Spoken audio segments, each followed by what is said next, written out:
বেঈমান কাফির কাদ্যানীরা নিজেদের দলের নাম মুসলমানের দল নাম দিল কেন? আপনাদেরকে ধোঁকা দেওয়ার জন্য। ঠিক তেমনি ভাবে চরম নবীর দরবারের চরম বেয়াদব বেদাতীরা নিজেদেরকে সুন্নি নাম দিল কেন? আপনাদেরকে ধোঁকা দেওয়ার জন্য। দেখি আমি আপনাদের কথাটা বুঝাইতে পারলাম কিনা। বেঈমান কাফির কাদিয়ানীরা মুসলমানের দল নাম দিল কেন? ঠিক তেমনি ভাবে নবীর দরবারের চরম বেয়াদব বেদাতীরা নিজেদের সুন্নি নাম দিল কেন? ধোঁকা দেওয়ার জন্য। কাজেই এই দুই দলের ধোঁকায় পড়লে ঈমান রক্ষা করা যাবে না। দুই দলের ধোঁকার থেকে ঈমান হেফাজত করতে হইলে আমাদেরই আপনাদের বুঝাইয়ে দিতে হবে কাদিয়ানীরা কোন কারণে কাফির আর সুন্নি নামদারি সাফাবাজরা কোন কারণে বেদাতি।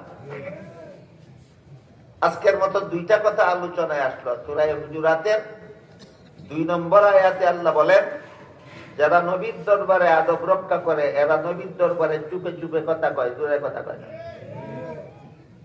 আর হাদিস শরীফে আল্লাহ রাসূল বলেছেন, দাফন করার পরে নবী কোথাও হাজির হন না, রওজা শরীফের ভিতরে থাকেন। কোরআন হাদিসের কথা মানব না বেদাতীদের চাপাবাজি মানব? কোরআন হাদিসের কথা।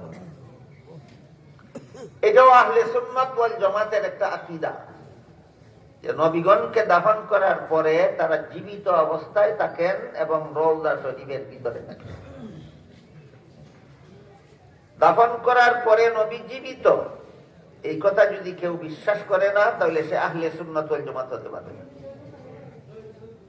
দাফন করার পর থেকে নবী রওজা শরীফের ভিতরে আছেন, এই কথাও যদি কেউ বিশ্বাস করে না আহলে সুন্নাত ওয়াল জামাত হতে পারবে না।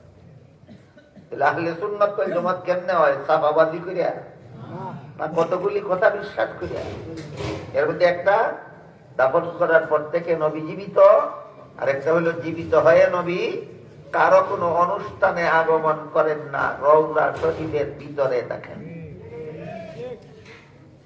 এই আয়াত নাযিল হওয়ার পরে সাহাবায়ে 2 জন সাহাবীর মধ্যে যে একটু কথা কাটাকাটি হইয়া জুড়ে কথা হয়েছিল নবীর দরবারে, মনে আছে নি কথা? এই আয়াত নাযিল হওয়ার পরে সাহাবায়ে কেরাম একটু কঠোর ভাবে সংশোধন হইল। স্বাভাবিক ভাবে সংশোধন হইছে না, অত্যন্ত কঠোর ভাবে সংশোধন হইছে।